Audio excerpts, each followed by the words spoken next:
नमस्कार दोस्तों, स्वागत है आपका let's crack UPSC CSE Hindi के प्लेटफॉर्म में, जहां पर हम कंप्लीट एनसीईआरटी की सीरीज़ को कवर कर रहे हैं और छठवीं क्लास की एनसीईआरटी हम पढ़ रहे थे।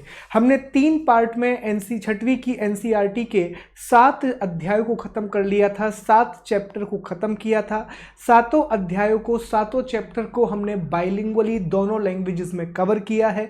सारे नोट्स मैंने आपको टेलीग्राम पर जो मेरा चैनल है शुभम गुप्ता पीडीएफ, वहां पर मैंने आपको प्रोवाइड किए हैं। तो ये हमारी छठवीं की एनसीईआरटी का चौथा पार्ट है और आखिरी अध्याय है, और इसके बाद 7वीं की एनसीईआरटी कंप्लीट एक वीडियो में आपके सामने हम प्रेजेंट करेंगे।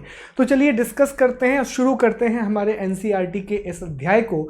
आगे बढ़ने से पहले दोस्त मैं आपको बता दूं कि यूपीएससी सीएसई की प्रिपरेशन अगर आप करना चाहते हैं, ऑनलाइन तैयारी करना चाहते हैं, तो अनअकैडमी पर यूपीएससी की कंप्लीट प्रिपरेशन कराई जाती है, जहां पर प्रीलिम्स, मेंस और ऑप्शनल के सारे कोर्सेज कराए जाते हैं।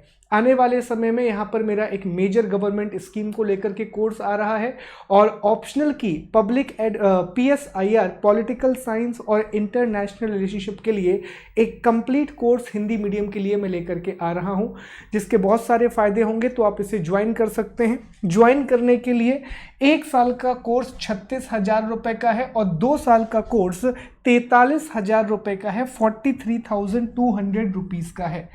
आपको याद रखना है कि अगर आप ये कोर्स ज्वाइन करना चाहते हैं तो मेरा कोड SG लाइव यूज़ करें, ताकि आपको 10% का इमीडिएटी का आखिरी अध्याय चैप्टर 8 अध्याय 8, इसमें हमें भारत की जलवायु, वनस्पति और वन्य प्राणी के बारे में पढ़ना है। हमें इंडिया के क्लाइमेट, वेजिटेशन और वाइल्ड लाइफ के बारे में स्टडी करना है। तो इसमें मौसम के बारे में बात कर लें, जलवायु की बात करेंगे, हम वेजिटेशन की बात करेंगे और वाइल्ड लाइफ की बात करेंगे। तो एक शब्द होता है मौसम, वेदर। तो मौसम शब्द वायुमंडल में दिन प्रतिदिन होने वाला परिवर्तन, वायुमंडल में दिन प्रतिदिन होने वाला परिवर्तन मौसम कहलाता है। Day to day changes in the atmosphere is called weather. इसमें तापमान, वर्षा, सूर्य का विकिरण आदि शामिल है। It includes changes in temperature, rainfall and sunshine etcetera.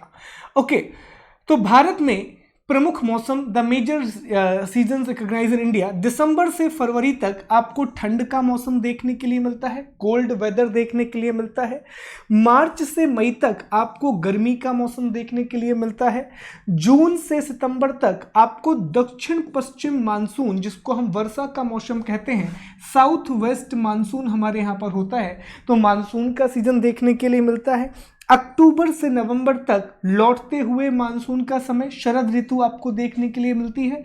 Season of retreating monsoon, autumn का सीजन आपको देखने के लिए मिलता है, और ये इसी प्रकार से आगे भी होते रहते हैं। तो देखिए, मौसम के बारे में एक बात आपको याद रखना है कि मौसम अरबी भाषा के मौसम शब्द से निकला है, और मौसम का अर्थ क्या होता है? प्रतिदिन होने वाला परिवर्तन, डे टू डे चेंज। और ये किस पर बेस करता है? ये टेम्परेचर पर आधारित होता है। ये वायुमंडलीय गतिविधियां, जो एटमॉस्फेरिक सर्कुलेशन होता है, उस पर बेस करता है। और भारत में 4 प्रकार के प्रमुख मौसम होते हैं, 4 प्रमुख सीजन होते हैं। सर्दी, गर्मी, वर्षा और शरद ऋतु का मौसम हमारे इंडिया में होता है। आगे हम चलें, सबसे पहले बात करेंगे शीत ऋतु की। सबसे पहले बात करेंगे कोल्ड वेदर सीजन और विंटर सीजन की। ठंडी मौसम में सूर्य की किरणें सीधी नहीं पड़ती हैं, जिसके परिणाम स्वरूप उत्तर भारत का तापमान कम हो जाता है। During the winter season the sun rays do not fall directly in the region, as a result the temperature is quick low in the northern India. Okay, तो इसमें क्या बता रहा है? देखो दोस्त, हमने डिस्कस किया था कि जो हमारा सूर्य होता है, तो सूर्य से आने वाली किरणें क्या होता है? जब हमारे यहाँ पर दिसंबर का महीना होता है, दिसंबर का समय होता है, तो उस समय सूर्य की किरणें उत्तर भारत पर, नॉर्थ इंडिया पर सीधे नहीं पड़ती, ये तिरछे रूप में होती हैं। अब सूर्य की किरणें चूंकि कम आ रही हैं और तिरछे रूप में आ रही हैं, तो यहाँ का तापमान क्या होता है? यहाँ पर टेम्परेचर कम होता है, और तापमान कम होने के कारण हमारे यहाँ पर सर्दी का मौसम रहता है, हमारे यहाँ पर विंटर सीजन होता है। कौन सा सीजन होता है? हमारे यहाँ पर विंटर सीजन होता है, हमारे यहाँ सर्दी का मौसम होता है। क्लियर। दूसरा, ग्रीष्म ऋतु की अगर हम बात करें, समर सीजन की बात करें, तो गर्मी के मौसम में सूर्य की अधिकांश किरणें सीधी पड़ती हैं, तापमान बहुत अधिक हो जाता है। In the hot weather season sun rays more और less directly fall in this region, temperature becomes very high. इसी चीज को हमने देखा था जब 21 जून के समय की हम बात करते हैं, तो इस समय उत्तर भारत पर सीधे सूर्य की किरणें पड़ती हैं। हालांकि मार्च से ही सीधी किरणें पड़ना प्रारंभ हो जाती हैं, मार्च से ही सीधी किरणें पड़ना प्रारंभ हो जाती हैं, और जून तक आते आते सन रेज जो होती हैं वो डायरेक्ट होती हैं हमारे उत्तर भारत वाले इलाके में या उत्तरी गोलार्ध में। चूंकि सूर्य की किरणें सीधी पड़ रही हैं, इस कारण से तापमान भी क्या हो जाता है, टेम्परेचर भी ज्यादा हो जाता है। तापमान ज्यादा होने के कारण यहाँ पर आपको गर्मी का मौसम दिखाई देता है, आपको यहाँ पर समर सीजन दिखाई देता है। ओके, दिन के समय गर्म एवं शुष्क पवन बहती है जिसे लू कहा जाता है। Hot and dry wind called लू ब्लो ड्यूरिंग द डे। तो गर्मी के दिनों में एमपीपीएससी में 3 नंबर का प्रश्न आया हुआ था इस बारे में कि गर्मी के दिनों में एक लू बहती है, बहुत ही गर्म हवा होती है। तो लू जो बहती है वो गर्मी के दिनों में बहती है, जिसको एक गर्म हवा होती है जिसे क्या कहा जाता है, लू कहा जाता है। आगे बात करें दक्षिण पश्चिम मानसून या वर्षा का मौसम, साउथ वेस्ट मानसून सीजन और रेनी सीजन। यह मानसून के आने और आगे बढ़ने का मौसम है। This season is marked by the onset and the advance of the monsoon. इस समय पवन बंगाल की खाड़ी एवं अरब सागर, ध्यान दीजिएगा यहां से, बंगाल की खाड़ी एवं अरब सागर से स्थल की ओर बहती है। The wind blows from Arabian sea and bay of Bengal towards the land. यह अपने साथ नमी भी लाती है। This carry moisture with them. जब यह पवन पहाड़ों से टकराती है तब वर्षा होती है। When these winds strike the mountain barriers, rainfall occurs। ये देखिए भारत का मैप है, यहां पर अरब सागर का इलाका है, यहां पर बंगाल की खाड़ी का इलाका है। होता क्या है, यहां से पवनें इस तरह से भारत की ओर आती हैं और यहां से भी आपको पवनें इंडिया की ओर आते हुए दिखेंगी। तो बंगाल की खाड़ी और अरब सागर से आपको पवनें भारत की ओर आते हुए दिखेंगी, जिस कारण से आपको यहां पर मानसून देखने के लिए मिलता है। चूंकि ये पवनें अपने साथ नमी लेकर के आती हैं और जब यहां पर हमारा एक पर्वत है, पश्चिमी घाट है, यहां से टकराती हैं तो ये वर्षा करती है, फिर ये और आगे निकल जाती हैं तो पूरे भारत में ये रेनफॉल करती है। अब देखना, अगर आप डायरेक्शन चेक करें, हम ये डायग्राम बनाते हैं। ये हो गया साहब हमारा कौन सा, नॉर्थ, ये हो गया साउथ, ये हो गया वेस्ट, ये हो गया ईस्ट। अब ये पवनें चूंकि इस ओर से आ रही हैं, ये पवनें वेस्ट साउथ या साउथ वेस्ट से आ रही हैं, और जहां से पवनें चलना प्रारंभ होती हैं, जहां से पवनें चलना स्टार्ट होती हैं, उसी पर हम पवन की दिशा का नाम देते हैं। तो हम अपने मानसूनी पवनों को क्या नाम देते हैं, साउथ वेस्ट मानसून कहते हैं, क्योंकि इन पवनों की उत्पत्ति दक्षिण और पश्चिम के इलाके से होती है। तो कभी भी आप ये नहीं भूलेंगे, अगर आपको ये डायग्राम याद है कि भैया दक्षिण और पश्चिम वाले इलाके से हमारी मानसून पवनें शुरू हो रही हैं, फिर ये आगे की ओर बढ़ती जाएंगी, तो ये इलाके में आपको क्या देखने के लिए मिलेगा, इस पूरे इलाके में आप देख पाएंगे कि इन्हीं पवनों की वजह से भारत में क्या होता है, मानसून आता है। एक और चीज जो हमको गलत पता होती है कि मानसूनी पवनें सिर्फ अरब सागर से उठती हैं, तो गलत है। मानसूनी पवनें अरब सागर से भी उठती हैं और बंगाल की खाड़ी से भी उठती हैं। दोनों इलाकों से मानसूनी पवनें उठती हैं, अरब सागर से भी और बंगाल की खाड़ी से भी। ये पॉइंट आपको याद रखना है। फिर बात करते हैं मानसून के लौटने का समय या शरद ऋतु, सीजन ऑफ रिट्रीटिंग मानसून और ऑटम। इस समय पवनें स्थल भागों से लौटकर बंगाल की खाड़ी की ओर जाती हैं, बंगाल की खाड़ी की ओर बहती हैं। यह मानसून के लौटने का समय होता है। This is the season of retreating monsoon. Bharat के दक्षिणी भागों विशेषकर तमिलनाडु तथा आंध्र प्रदेश में इस मौसम में वर्षा होती है। ये याद रखना है आपको, कि जब मानसून वापस आता है या लौटता हुआ मानसून जिसको हम बोलते हैं, लौटता हुआ मानसून जिसको हम बोलते हैं या जिसे हम उत्तर पूर्वी मानसून भी कहते हैं, तो इस समय पवनें बंगाल की खाड़ी से होते हुए आगे बढ़ती हैं और कहाँ बारिश कराती हैं, तो तमिलनाडु और आंध्र प्रदेश में बारिश लौटते हुए मानसून या रिट्रीटिंग मानसून की वजह से ही हो पाती है। ओके, अब जैसे कि यही मैप है इंडिया का, अपन यहाँ पर देखें तो इस प्रकार से पवनें वापस आएंगी। अब जब ये पवनें आएंगी तो ये बंगाल की खाड़ी को क्रॉस करेंगी। जैसे ही ये पवनें बंगाल की खाड़ी को क्रॉस करेंगी, अपने साथ ये नमी ले लेंगी, अपने साथ मॉइस्चर ले लेंगी, और जब ये तमिलनाडु और आंध्र प्रदेश से होकर के गुजरेंगी तो यहाँ पर ये बारिश कराते हुए आगे निकल जाएंगी। तो ये पॉइंट आपको याद रखना है कि जब मानसून लौटता है तो चूंकि बंगाल की खाड़ी से वो पवनें गुजरेंगी, तो बंगाल की खाड़ी से वो मॉइस्चर ले लेंगी, नमी ले लेंगी, और उस नमी के सहारे वो कहां पर बारिश कराएंगी, उस नमी के सहारे वो पूरे के पूरे इस इलाके में जो आपका आपका तमिलनाडु और आंध्र प्रदेश वाला इलाका है, यहां पर वो बारिश कराएंगी। तो रिट्रीटिंग मानसून या लौटते हुए मानसून से दक्षिण भाग तमिलनाडु और आंध्र प्रदेश में आपको बारिश देखने के लिए मिलती है।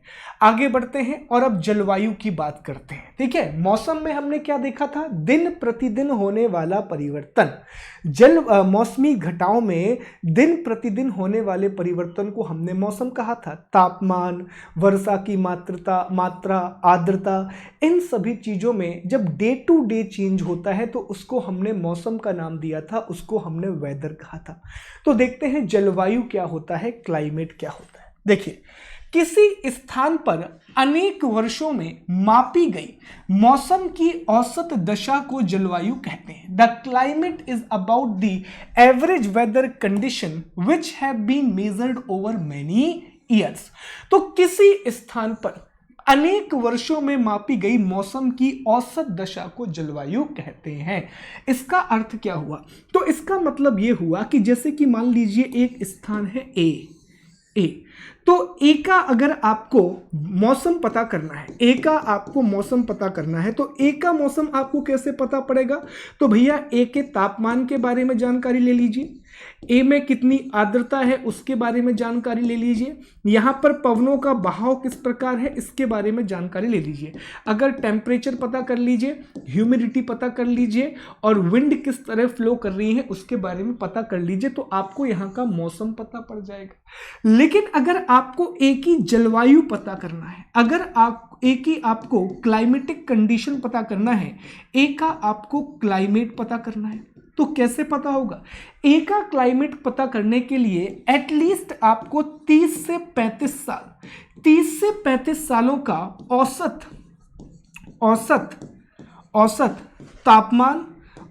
तापमान, ठीक है, औसत वर्षा या वर्षण, इन सब की मात्रा को निकालना पड़ेगा। Average temperature of at least 30 years, average precipitation of at least 30 year. जब इन चीज़ों को आप निकाल लेंगे, इन चीज़ों को आप काउंट कर लेंगे, तब इससे आपको जो ए नाम का स्थान है, ए नाम का प्लेस है, वहाँ की जलवायु के बारे में पता पड़ेगा, वहाँ के क्लाइमेट के बारे में आपको पता पड़ेगा। क्या पता पड़ेगा, वहाँ के क्लाइमेट के बारे में आपको पता पड़ेगा, वहाँ की जलवायु के बारे में आपको पता चलेगा। तो ये पॉइंट यहां पर आपको याद रखना है कि मौसम क्या होता है, किसी भी स्थान में हर दिन तापमान, आर्द्रता और वर्षा में जितना भी परिवर्तन होता है उससे आपको मौसम का ज्ञान होता है। जैसे हम कहते हैं हमारे यहाँ ठंड का मौसम आ गया, गर्मी का मौसम आ गया, ये सारी बातें। लेकिन जलवायु आपको कैसे पता पड़ती है, जब एक बहुत लंबे समय में एक स्थान का आप औसत तापमान निकालते हैं, औसत वर्षा निकालते हैं, एवरेज टेम्परेचर, एवरेज रेनफॉल निकाल करके आपको एक स्थान की जलवायु के बारे में पता पड़ता है। जैसे हम हमेशा कहते हैं कि हमारी जलवायु मानसूनी है, इंडिया का क्लाइमेट मानसूनी क्लाइमेट है। हम कभी ये नहीं कहते कि भारत का मौसम मानसूनी है। मौसम कुछ समय की बात होती है और जलवायु बड़े समय की बात होती है। इसलिए हम हमेशा कहते हैं कि यार बदलना जाना मौसम की तरह है, क्योंकि अगर यार जलवायु होता तो बहुत लंबे समय बदलता, और इतने लंबे समय बदलता जितने लंबे समय में आपका लाइफ ही खत्म हो जाती। तो ये पॉइंट याद रखिएगा। हमारे यहाँ पर जब गाने बनते हैं तो उसमें ज्योग्राफी वगैरह का ध्यान भी रखा जाता है। चलिए आगे बढ़ते हैं, अगले पॉइंट की बात करते हैं। ओके, भारत की जलवायु को मानसूनी जलवायु कहा जाता है। The climate of India has broadly been described as the मानसूनी टाइप। मानसून शब्द की उत्पत्ति अरबी भाषा के मौसम शब्द से लिया गया है, ठीक है, जिसका अर्थ है मौसम। एक गलती मेरे से हो गई थी, मौसम शब्द मैंने कर दिया था। मानसून शब्द की उत्पत्ति अरबी भाषा से हुई है, सॉरी, मौसम शब्द के लिए, ठीक है। भारत की स्थिति उष्ण कटिबंध में होने के कारण अधिकतर वर्षा मानसूनी पवनों से होती है, ये हमने अभी डिस्कस कर लिया है। किसी स्थान की जलवायु उसकी स्थिति, ऊंचाई, समुद्र से दूरी और उच्चावच पर निर्भर करती है।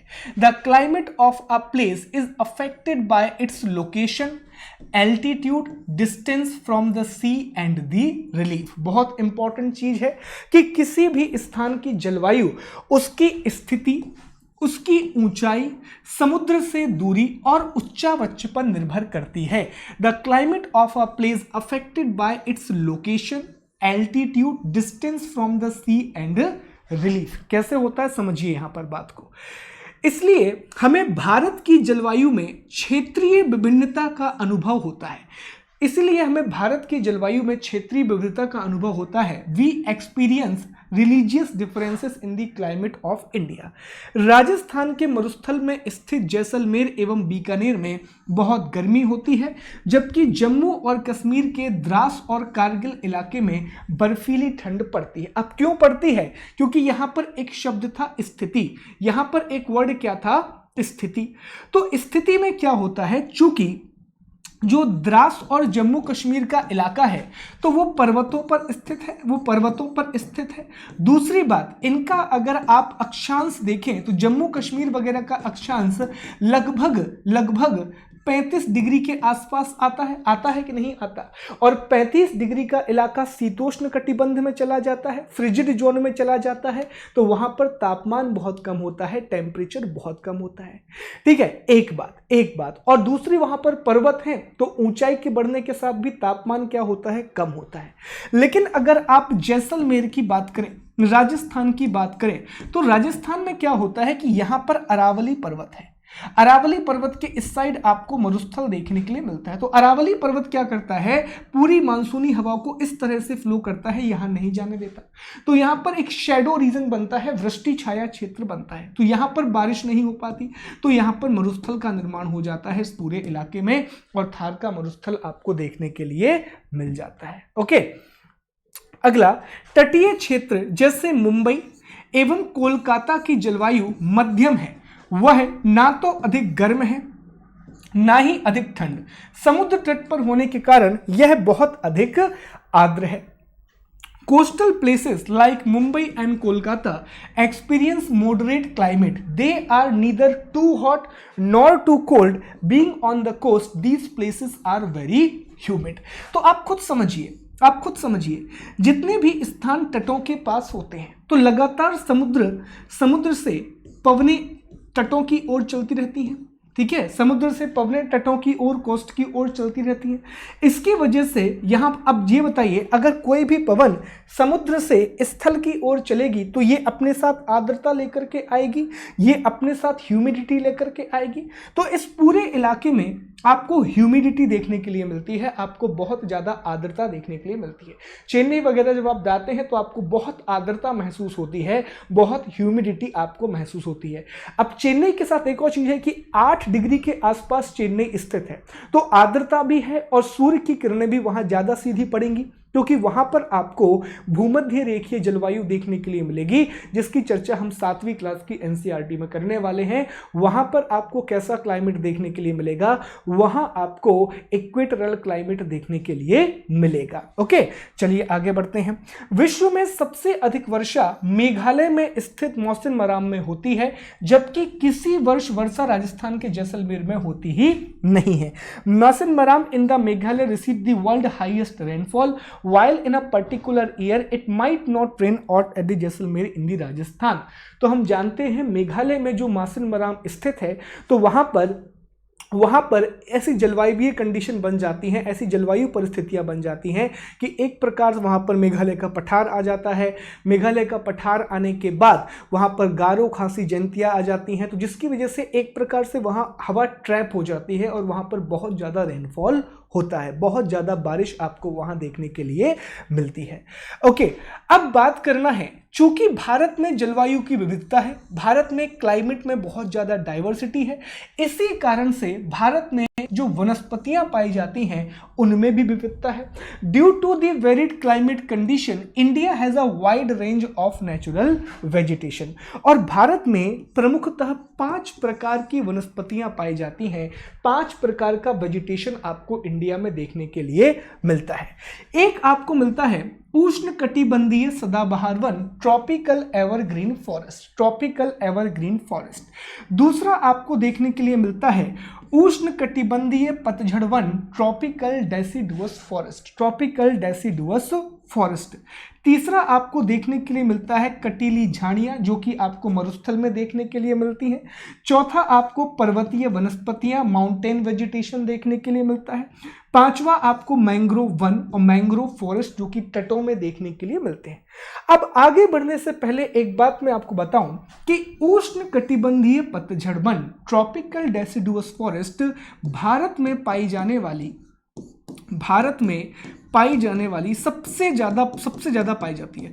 भारत में सबसे ज्यादा कौन से वन पाए जाते हैं? तो आंसर करेंगे उष्ण कटिबंधीय पतझड़ वन। भारत में सबसे ज्यादा उष्ण कटिबंधीय पतझड़ वन पाए जाते हैं, ट्रॉपिकल डेसिडुअस फॉरेस्ट पाए जाते हैं। इंडिया में सबसे ज्यादा क्या पाया जाता है? तो आप आंसर करेंगे भारत में सबसे ज्यादा उष्ण कटिबंधीय पतझड़ वन पाए जाते हैं, ट्रॉपिकल डेसिडुअस फॉरेस्ट पाए जाते हैं। ये पॉइंट यहां पर आपको याद रखना है कि भारत में जलवायु की विविधता है, भारत में क्लाइमेट कंडीशन अलग अलग हैं, क्योंकि हमारे यहाँ पर जो उच्चावच हैं वो अलग अलग होते हैं, तो अलग अलग जलवायु है और अलग अलग जलवायु होने के कारण हमारे यहाँ पर जो वन है, जो वनस्पति हैं वो भी अलग अलग पाई जाती है। और 5 प्रकार की वनस्पति भारत में पाई जाती है। एक होते हैं उष्ण कटिबंधीय सदाबहार वन, जो कि आपको हिमालय के क्षेत्र और पश्चिमी घाट में देखने के लिए मिलते हैं। दूसरा आपका होता है उष्ण कटिबंधीय पर्णपाती वन, ट्रॉपिकल डेसिडुअस फॉरेस्ट, जो कि लगभग आपको पूरे भारत में देखने के लिए मिलते हैं और भारत में पाई जाने वाली सबसे ज़्यादा वनस्पति यही है। तीसरा आपको कटीली झाड़ियाँ, थ्रॉनी बसेस आपको देखने के लिए मिलती हैं, ये आपको राजस्थान के इलाके में देखने के लिए मिलती हैं। मैंग्रोव वन, जो कि तटों में डेल्टा वाले क्षेत्र में आपको देखने के लिए मिलते हैं। और एक आपकी पर्वतीय वनस्पतियां होती हैं, माउंटेन वेजिटेशन में शंकुधारी वन, कॉनिफोरस फॉरेस्ट आपको देखने के लिए मिलते हैं। आइए इनके बारे में कुछ बातें जानते हैं। ठीक है, सबसे पहले बात करते हैं उष्ण कटिबंधीय सदाबहार वन, ट्रॉपिकल एवरग्रीन फॉरेस्ट की। तो यहां पर एक शब्द आया है दोस्त, सदाबहार। पहले इसका मतलब समझते हैं। सदाबहार गाने हमको बड़े अच्छे लगते हैं, तो सदाबहार यहां पर एक शब्द आया है एवरग्रीन। तो एवरग्रीन का मतलब क्या होता है? एवरग्रीन का मतलब होता है ऐसे वन जो सदा हरे भरे रहे आते हों, जिसमें सदा क्या रहे आते हों? हरे भरे रहे आते हों, सदा उनमें हरियाली रही आते हो। तो ऐसे वन जिनमें लगातार पत्तियां रहती हैं, जो लगातार आपको हरे दिखाई देते हैं, ग्रीनरी जहां आपको दिखाई देती है, तो ऐसे वनों को आप क्या कहते हैं? ऐसे वनों को आप कहते हैं tropical evergreen forest. Tropical evergreen forest, ऐसे वनों को आप उष्ण कटिबंधीय सदाबहार वन कहते हैं। सवाल ये आ रहा होगा कि सर उष्ण कटिबंधीय क्यों, ट्रॉपिकल क्यों? क्योंकि देखो दोस्त, हमारे भारत का अधिकांश हिस्सा 23.5 डिग्री की कर्क रेखा के नीचे और आसपास के इलाके में आता है। ठीक है, तो यहां पर जो सदाबहार वन पाए जाते हैं उनको ट्रॉपिकल एवरग्रीन फॉरेस्ट कहा जाता है, क्योंकि भारत की स्थिति भी ट्रॉपिकल में आती है, उष्ण कटिबंधीय क्षेत्र में भारत की स्थिति आती है। ओके, चलिए यहां पर कुछ एक फोटो भी है, आप देख लीजिए इस प्रकार की फोटो। ये होते हैं भैया, बहुत ज्यादा घने होते हैं, ये सारे पेड़ बहुत ज्यादा घने होते हैं। इसके बाद कुछ पढ़ते हैं। उष्ण कटिबंधीय वर्षा वन उन क्षेत्रों में पाए जाते हैं जहां वर्षा अधिक होती है। Tropical rain forest occur in the area which receives heavy rainfall. यह वन इतने घने होते हैं कि सूर्य का प्रकाश जमीन तक नहीं पहुंच पाता। They are so dense that sunlight does not reach the ground. वृक्षों की अनेक प्रजातियां इन वनों में पाई जाती हैं। Many species of trees are found in these forest. यह वर्ष के अलग अलग समय में अपनी पत्तियां गिराते हैं, इस कारण यह हरे भरे दिखाई देते हैं और इन्हें सदाबहार वन कहा जाता है। Which shed their leaves at different time of the year, therefore they always appear green and are called the evergreen forest। तो क्या समझा हमने ये समझा साहब कि जो सदाबहार वन होते हैं, जो आपके एवरग्रीन फॉरेस्ट होते हैं, वो उन क्षेत्रों में पाए जाते हैं जहां पर वर्षा क्या होती है, जहां पर रेनफॉल ज्यादा होता है, जहां पर वर्षा की मात्रा क्या होती है, ज्यादा होती है। जहां जहां पर वर्षा की मात्रा ज्यादा होती है तो वहां पर वन भी ज्यादा आएंगे, वन क्षेत्र भी वहां पर ज्यादा आएगा। और वन कैसे होंगे? वन बहुत घने होंगे, वन बहुत ज्यादा डेंस होंगे, घने होंगे, और यहां पर वनों में विविधता पाई जाएगी। वनों में क्या पाई जाएगी? डाइवर्सिटी पाई जाएगी। किस किस की डाइवर्सिटी? एक तो पेड़ पौधों की डाइवर्सिटी, प्लांट्स की डाइवर्सिटी, और दूसरा किस चीज की डाइवर्सिटी? तो आंसर करेंगे यहां पर आपको जंतुओं की डाइवर्सिटी, मतलब कि बायोडाइवर्सिटी भी देखने के लिए मिलेगी, जैविक विविधता भी आपको देखने के लिए मिलेगी। ये इतने घने होते हैं कि सूर्य का प्रकाश भी इन तक नहीं पहुंच पाता। सूर्य का प्रकाश तक धरती पर नहीं पहुंच पाता, क्योंकि इनकी पत्तियां सूर्य के प्रकाश को धरती तक पहुंचने ही नहीं देती हैं। ओके, तो ये कुछ फीचर्स हमको यहां पर देखने के लिए मिले। अब इसके बाद हमें बात करनी है उष्णकटिबंधीय पतझड़ वन, ट्रॉपिकल डेसिडुअस फॉरेस्ट की। तो अब यहां पर एक शब्द आया भैया पतझड़, यहां पर एक शब्द आया डेसिडुअस। तो अब ऐसी बात नहीं है कि सदाबहार वन अपनी पत्तियां नहीं गिराते। देखो भैया, जो सदाबहार वन होते हैं, जो एवरग्रीन फॉरेस्ट होते हैं, वह भी अपनी पत्तियां गिराते हैं, वह भी अपनी लीव्स को फॉल करते हैं। लेकिन अब जैसे मान लो 10 पेड़ लगे हुए हैं, सदाबहार वनों के 10 पेड़ लगे हुए हैं, तो वो 10 एक साथ अपनी पत्तियां नहीं गिराएंगे। पता पड़ा एक ने गिरा दी पर एक ने नहीं गिराई, फिर दूसरे ने गिरा दी, फिर तीसरे ने गिरा दी, तो वहां पर आपको ग्रीनरी देखने के लिए मिलेगी, क्योंकि सदाबहार वन एक साथ अपने पत्तों को नहीं गिराते। लेकिन जो डेसिडुअस फॉरेस्ट होते हैं, लेकिन जो पतझड़ वन होते हैं, वो क्या करते हैं? वो एक साथ अपनी पत्तियों को गिरा देते हैं। क्यों? ताकि वो पानी की मात्रा को कंजर्व कर सकें। पानी की मात्रा की कमी होती है, जिसके कारण वो अपनी सारी पत्तियों को एक साथ गिरा देते हैं, और फिर नई ऋतु आती है, फिर उनमें नई पत्तियां उग जाती हैं। ओके, तो पतझड़ वन इसलिए हम इनको कहते हैं क्योंकि एक ही समय पर ये अपनी सारी पत्तियों को गिरा देते हैं, जिस कारण से हम इन्हें क्या कहते हैं? पतझड़ वन कहते हैं। ट्रॉपिकल डेसिडुअस फॉरेस्ट हमने इनका नाम दिया है। आइए इनके बारे में कुछ बातें जानते हैं। यह हमारे देश के बहुत बड़े भाग में पाए जाते हैं। इन वनों को मानसूनी वन भी कहा जाता है। इंपॉर्टेंट फैक्ट, मानसूनी वन किन वनों को कहा जाता है? तो आंसर करेंगे ट्रॉपिकल डेसिडुअस फॉरेस्ट को, उष्णकटिबंधीय पतझड़ वनों को ही हम क्या कहते हैं? मानसूनी वन कहते हैं। ओके, अगला, यह कम घने होते हैं और वर्ष में एक निश्चित समय में अपनी पत्तियां गिरा देते हैं। They are less dense and they shed their leaves at a particular time of a year. सारे के सारे पेड़ एक साथ अपनी पत्तियां गिरा देते हैं। इन वनों में पाए जाने वाले पेड़ कौन से हैं? साल, नीम और सागौन प्रमुख हैं। Important trees of these forest are sal, teak, peepal, neem and शीशम।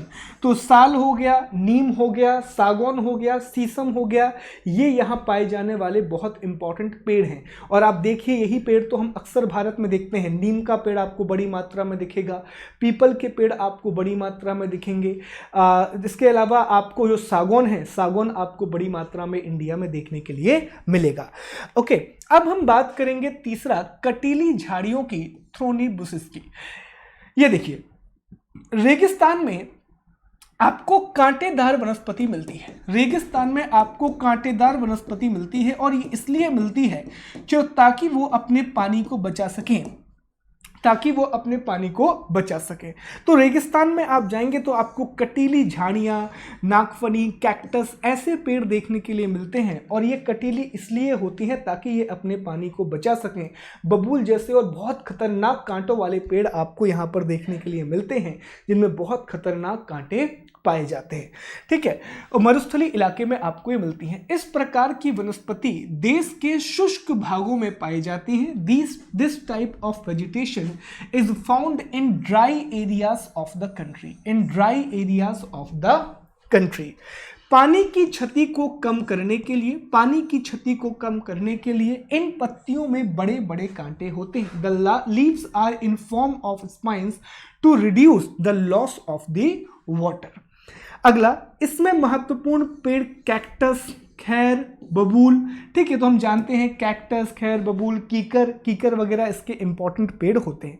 यह राजस्थान, पंजाब, हरियाणा, पश्चिमी घाट और पूर्वी ढालों पर पाए जाते हैं। बेसिकली जहां जहां आपको कम वर्षा मिलेगी, 50 सेंटीमीटर या 25 सेंटीमीटर से कम जहां पर भी रेनफॉल होता है, तो वहां पर आपको ये वनस्पति देखने के लिए मिलती है, वहां पर आपको ये वेजिटेशन देखने के लिए मिलता है। ओके, आइए आगे बढ़ते हैं और बात करते हैं पर्वतीय वनस्पति की, बात करते हैं माउंटेन वेजिटेशन की, पर्वतीय वनस्पति की। तो पर्वतीय वनस्पतियों की एक खास बात होती है, चूंकि पर्वतीय वनस्पतियों में बर्फ वगैरह गिरती है, तो अगर ये सामान्य पेड़ रहेंगे तो बर्फ के साथ ये भी टूट करके गिर जाएंगे। तो ये क्या करते हैं, यहाँ पर आपको शंकुधारी वन देखने के लिए मिलते हैं। जब बर्फ गिरती है तो इस तरह से बर्फ गिर जाती है और पेड़ों का नुकसान नहीं होता। देखिए कितना खूबसूरत होती है प्रकृति। जब नेचर ने चीजों को बनाया तो कितने ध्यान से बनाया, वृक्षों को इस प्रकार से बनाया गया है, या फिर उनने अनुकूलन स्थापित कर लिया है, या फिर उन्होंने इस प्रकार का म्यूटेशन ले लिया है कि देखिए अगर बर्फ गिरेगी तो बर्फ वाले इलाकों में आपको इस प्रकार के पेड़ मिलेंगे ताकि वो अपनी रक्षा कर सकें। अदरवाइज अगर इस प्रकार के पेड़ होंगे तो इन पर जब बर्फ गिरेगी तो ये पेड़ गिर करके भी टूट जाएंगे, उनकी टहनियां टूट जाएंगी बर्फ के कारण। तो इसे ऐसी प्रकार की वनस्पति आपको पर्वतों में देखने के लिए मिलती है। माउंटेन रीजन में आपको इस प्रकार की वनस्पति देखने के लिए मिलती है। पर्वतों में ऊंचाई के अनुसार वनस्पतियों के विभिन्न प्रकार पाए जाते हैं। अ wide range of species is found in the mountains according to the variation in the height, according to the variations in the height। ऊंचाई बढ़ने के साथ तापमान में कमी आती है। With the increase in the height, the temperature falls. With the increase in the height, the temperature falls। समुद्र तल से 1500 मीटर से 2500 मीटर की ऊंचाई के बीच पेड़ों का आकार शंकुआकार होता है और यह पौधे शंकुधारी वृक्ष कहे जाते हैं। At the height between 1500 metre and 2500 metre most of the trees are conical in the shape and these trees are called coniferous trees. तो अब देखिए एक और इंपॉर्टेंट बात आपको पता पड़ी। ये तो हम पहले से ही जानते हैं कि ऊंचाई बढ़ने के साथ तापमान क्या होता है, कम होता है। इंपॉर्टेंट बात हमें ये पता पड़ी कि ये जो शंकुधारी वन होते हैं, ठीक है, ये कौन शेप में होते हैं, तो ये किस ऊंचाई पर मिलते हैं, 1500 से 2500 मीटर की ऊंचाई पर, 1500 से 2500 मीटर की ऊंचाई पर आपको शंकुधारी वन देखने के लिए मिलते हैं, आपको कॉनिफेरस ट्रीज देखने के लिए मिलते हैं। ओके, इन वनों में महत्वपूर्ण वृक्ष चीड़, पाइन और देवदार हैं। चीड़, pine and deodar are the important trees of these forest. Okay, अब बात करते हैं आखिरी मैंग्रोव वनों की, मैंग्रोव फॉरेस्ट की। तो ये देखिए साहब, मैंग्रोव वनों की एक फोटो है। मैंग्रोव वन आप देख रहे होंगे कि मैंग्रोव वन ऐसी जगह पर पाए जाते हैं और इनकी आधी जड़ें पानी के अंदर होती हैं। तो ये पानी के अंदर ही पनपते हैं और इस प्रकार से एक जाल प्रकार का बना लेते हैं मैंग्रोव वन। मैंग्रोव ट्री ये कहलाते हैं जो पानी के अंदर पनपते हैं। और भारत में बहुत बड़ी मात्रा में मैंग्रोव वनस्पति पाई जाती है। तो यह वन खारे पानी में भी रह सकते हैं। These forest can survive in the saline water. यह मुख्यतः पश्चिम बंगाल की सुंदरबन एवं अंडमान एवं निकोबार के द्वीप समूह में पाए जाते हैं। ये पॉइंट आपको याद रखना है क्योंकि आगे जब हम 11th 12th क्लास की एनसीईआरटी पढ़ेंगे तो वहां पर इनका बहुत महत्वपूर्ण प्रयोग हम करेंगे। यह वन खारे पानी में भी रह सकते हैं। These forest can survive in the saline water. यह मुख्यतः पश्चिम बंगाल के सुंदरबन और अंडमान और निकोबार के द्वीप समूहों में पाए जाते हैं। They are found mainly in the Sundarban, in west Bengal and in the Andaman and Nicobar island. तो ये अंडमान और निकोबार में और सुंदरबन में जो पश्चिम बंगाल का इलाका है वहां आपको देखने के लिए मिलते हैं। क्लियर? इसी के तरह हमारा 8वां और आखिरी चैप्टर खत्म होता है। आइए इसके कुछ प्रश्न करें और हमारी 6वीं की एनसीईआरटी को हम इसी के साथ समाप्त करेंगे। पहला प्रश्न यहां पर है, मानसून शब्द की उत्पत्ति, गलती से मैंने मौसम बोल दिया था उस समय, मानसून शब्द की उत्पत्ति किस भाषा से हुई है? अरबी, फारसी, लैटिन या संस्कृत? बहुत आसान है, अरबी भाषा से मानसून शब्द की उत्पत्ति हुई है। अरेबिक लैंग्वेज से मानसून वर्ड की उत्पत्ति हुई है। निम्नलिखित में से भारत के किस भाग में लौटते हुए मानसून के कारण बारिश होती है? असम, महाराष्ट्र एवं बिहार, बंगाल एवं राजस्थान, तमिलनाडु एवं आंध्र प्रदेश। तो भैया लौटता हुआ मानसून बंगाल की खाड़ी से मॉइस्चर को लेता है तो दक्षिण के इलाकों में बारिश कराएगा। तो आंसर क्या हो जाएगा? तमिलनाडु एवं आंध्र प्रदेश। इसके बाद नीचे दिए गए कथन एवं कारणों पर विचार कीजिए। भारत की जलवायु को मानसूनी जलवायु कहा जाता है, बिल्कुल सही है साहब। भारत की स्थिति उष्ण कटिबंध में होने के कारण अधिकतर वर्षा मानसूनी पवनों से होती है, बिल्कुल सही है। भारत चूंकि उष्ण कटिबंध में आता है, भारत चूंकि ट्रॉपिकल रीजन में आता है, इसीलिए इंडिया में अधिकतर वर्षा किस चीज से होती है? मानसूनी पवनों से होती है। तो ए और आर दोनों सही हैं और आर ए की सही व्याख्या करता है। वन्य जीव सप्ताह कब मनाया जाता है? और ये आपका था wild life week is celebrated. तो अक्टूबर के पहले सप्ताह में, in the first week of October. तो अक्टूबर के पहले सप्ताह में आपका वन्यजीव सप्ताह मनाया जाता है। विश्व में सर्वाधिक वर्षा कहां होती है? तो हमने अभी डिस्कस किया था कि मासिनराम जो कि मेघालय में आता है, वहां पर सबसे ज्यादा वर्षा होती है। भारत में जंगली गधे का प्राकृतिक निवास कहां पर है? गिर, सुंदरवन, कच्छ का रण, पश्चिमी राजस्थान के मरुस्थलीय क्षेत्र। तो कच्छ के रण में, रन ऑफ कच्छ में जंगली गधे पाए जाते हैं। ठीक है, इसके बाद हमारे देश के अधिकांश भाग में किस प्रकार के वन पाए जाते हैं? तो 5 प्रकार की वनस्पति हमने डिस्कस की थी, सदाबहार, पर्णपाती, कटीली झाड़ियां, मैंग्रोव वन और पर्वतीय वन। और भारत में दोस्तों सबसे ज्यादा कौन से पाए जाते हैं? तो आंसर होगा उष्ण कटिबंधीय पतझड़ वन, ट्रॉपिकल डेसिडुअस फॉरेस्ट। अगला प्रश्न, मैंग्रोव वनों के संदर्भ में निम्नलिखित कथनों पर विचार कीजिए। वे खारे पानी में भी रह सकते हैं, बिल्कुल सही बात है, वे खारे पानी में रह सकते हैं। सुंदरी इसी प्रकार के वनों की एक महत्वपूर्ण प्रजाति होती है। ये दोनों ही कथन सही हैं। सुंदरी जो है वो एक प्रकार का वृक्ष होता है जो कि आपको पश्चिम बंगाल वाले इलाके में मिलता है और उसी के नाम पर सुंदरबन डेल्टा का नाम रखा गया है। और इसी के साथ हमारी एनसीईआरटी 6वीं की एनसीईआरटी कंप्लीट होती है। बाइलिंगुअल इंग्लिश और हिंदी में इसे मैंने पढ़ाया है। आई विश आप लोग इसका बेनिफिट लेंगे। आपकी प्रिपरेशन में अगर इसकी हेल्प होगी, that will be the great thing कि आपकी प्रिपरेशन में ये हेल्प कर पाएगी। सो प्लीज़ हमारे वीडियो को लाइक करें, शेयर करें और हमारे चैनल को सब्सक्राइब करें। और दोस्त, अगर आप यूपीएससी की तैयारी करना चाहते हैं, कंप्लीट प्रिपरेशन करना चाहते हैं प्री और मेंस की, तो अनअकैडमी के चैनल को आप ज्वाइन करें। अनअकैडमी ऐप पर जाएं, वहां पर यूपीएससी सीएसई का गोल सेलेक्ट करें और 1 साल की प्रिपरेशन आप 36,000 रुपये में कर सकते हैं और 2 साल की 43,200। नाउ रिमेंबर, इस प्रिपरेशन में आपका प्रीलिम्स और मेंस की पूरी तैयारी, ऑप्शनल की पूरी तैयारी, वहाँ पर मैं बहुत अच्छे कोर्स आपके लिए लेकर के आने वाला हूँ। राजनीति विज्ञान का जो कोर्स होता है, पॉलिटिकल साइंस का कोर्स मैं वहाँ पर लेकर के आऊँगा। गवर्नमेंट स्कीम्स का एक कोर्स मैं अभी जो प्रीलिम्स होने वाला है उसके लिए लेकर के आने वाला हूँ, तो आप लोग ज्वाइन कर सकते हैं। कोई भी डाउट अगर आपको है तो आप मुझे 8989851047 पर व्हाट्सएप करें। और इसके लिए प्लीज़ याद रखें कि मेरा कोड यूज़ करें SG लाइव कोड का यूज़ आप कीजिए। किसी भी सब्सक्रिप्शन को लेने के लिए 10% का डिस्काउंट आपको यहाँ पर मिलेगा। So thank you so much guys, thank you so much, take care and please subscribe our channel and thank you so much, take care.